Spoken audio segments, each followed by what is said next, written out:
safe contains $1 million. What do you think?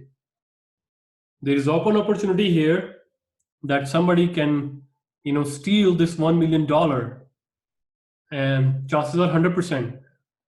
So your call of duty is that call the manager or the relevant staff that you didn't lock that safe and it contains $1 million.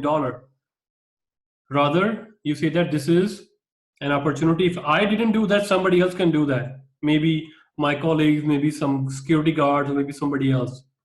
So this is called realization. If I don't do that, maybe somebody else will do that. So this is called realization. Motive is there is something, you are behind rent, mortgage payment, or whatsoever.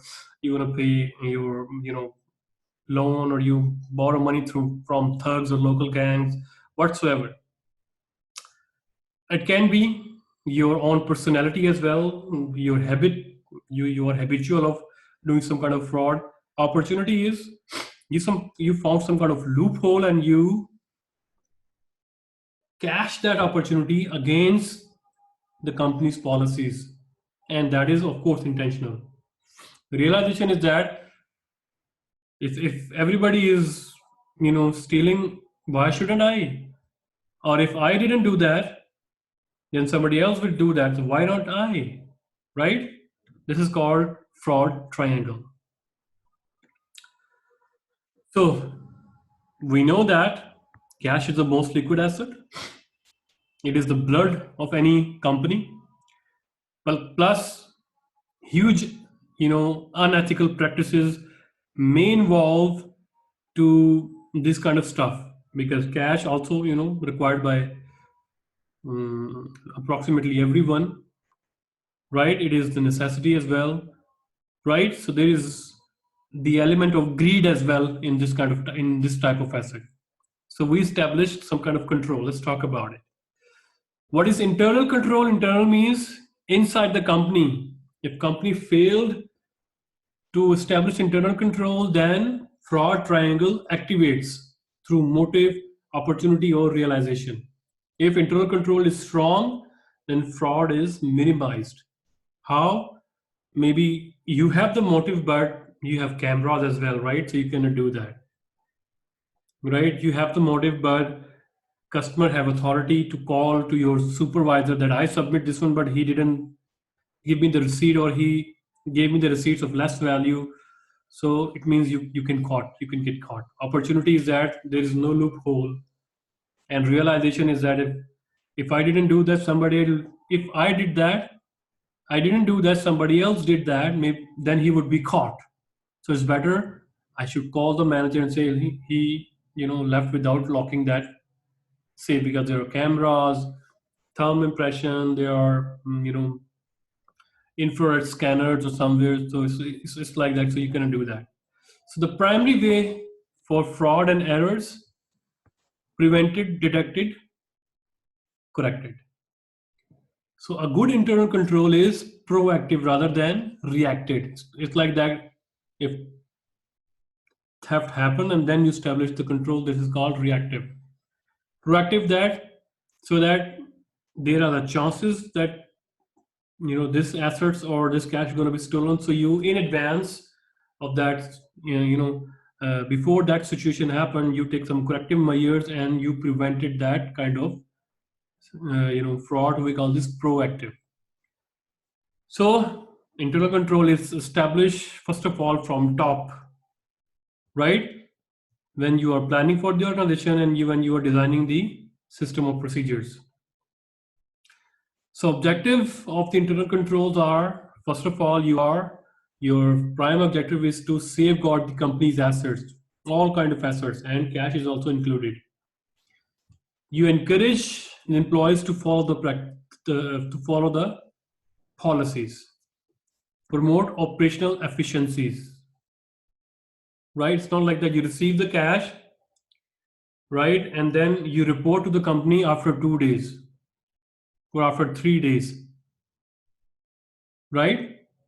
So you need to increase the efficiency. You receive the cash, inform the office right away. You implement these kind of systems. ensure accurate and reliable records. You maintain the files, so those figures tally with the company's account and your system account as well, right? You must comply the legal requirements as well. So in public companies, you have extra layer of governance by the government as well, right? Because those who own the company, shareholders, they are not running the company. Companies are running by management. So in order to safeguard the interest of owners, shareholders, companies were required to follow some kind of legal requirement. So you must comply with the legal requirements. So Sarbanes-Oxley Act, we are not going detail into this one, but remember that's when every country has this kind of provision for their every country has for their companies, public limited companies. So with their own flavor as well, of course. The Americans, they have American based SOX provision. European business companies, they have their own. So just pause the video here and read it. It's not a rocket science here.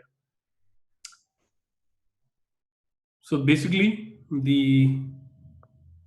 this act, Sarbanes-Oxley Act or SOX, is basically, so you establish an internal control here so that if fraud occurs here, it's like a firewall, it alerts you. If you are wasting something, it alerts you.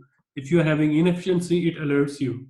And of course, you maintain a safeguard or some kind of firewall against protection of company's assets. And now components of internal control. So it can be depicted on this house here. So you see the roof is called controlling environment. The windows are called monitoring. The door you enter, you call the control procedures. On the desks, it is information system, right? So before that, on the above, it is risk environment assessment. So let's just talk about one by one. So control environment, it is the tone at the top or code of ethics. What does it mean? So in the picture, it is represented as control environment. Let me clear the mess here. Control environment. So it is the top. So you see, it means if the top managers are not following the procedures they establish, and nobody else will do that, right? If you make necessary for everyone, when you enter, you need to have attendance through thumb impression, right? If the top managers are not doing that, so how can you ensure that the lower staff or middle level staff, they also ensure that they will also mark the present through thumb impression, right? So code of ethics must be established, plus you hire ethical people. So that's why there is a background check. So that's why they mentioned that the candidate that we are hiring, they must not have any criminal activity in the past. And if they have a criminal offense activity, then what kind of activity is that? Either he is involved in robbery or theft or violence or something, right? You see that because that is a very important position. If you hire, you cannot expect, a lion to safeguard your herd of sheep. You cannot do that because that is against the nature. So that's why you have a background check, ethical check, right? Risk assessment, so which is a business risk. So that is not in your control, which means you assess outside risk. Okay. So you basically establish procedures to deal with that risk. So you see the risk assessment in the picture is above the company. So it means before developing the internal control and all those stuff, you go through business environment and then the risk as well. What are the risks to our company that we cannot control? We can minimize, but that is outside our control. How we can minimize that? And onto that one, we develop some kind of procedure to minimize that. Rather, we just let it open and let it happen to us. Information system, right? Systems to capture, process, reports, transaction. This is the age of information technology. You develop that kind of system which remove any kind of loopholes or any kind of delayed. You have many companies, they have their own internal emailing system, messaging apps or something. They are not using WeChat to transfer file. They have their own setups, so they are very sensitive to customer secrecy and customer data, because if their competitors found their customer data, maybe the customer may lose they trust with them, and they go to their competitors, right? So you develop these kind of procedures, and so that the reporting of the transaction is very easy. So now, when marketing department receive the order, like I told you before, there is, I think we talked about in managerial accounting. So I'm just going to give you this example here as well. So there is a constant war between marketing department and production department.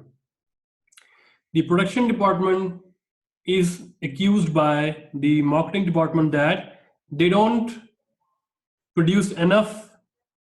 We are the one who go to the market, collect the orders, and they are the one who is not producing, so it's not our fault.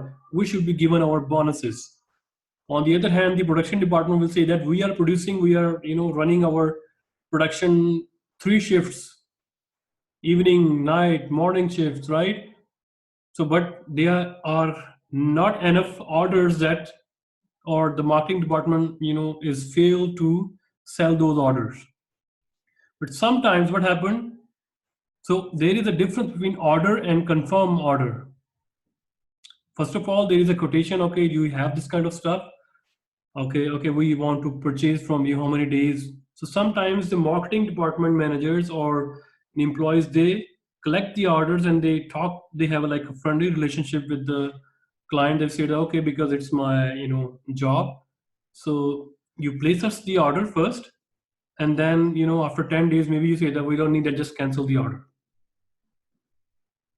Right? In that case, for 10 days, their appraisal or whatsoever is already done. Their job is now secure. Maybe they are eligible for promotion as well. And after 10 days, what happened? They canceled the order, but production department received the production capability, so they increased the production. And at the end, when the it's time for bonus announcement, so the production department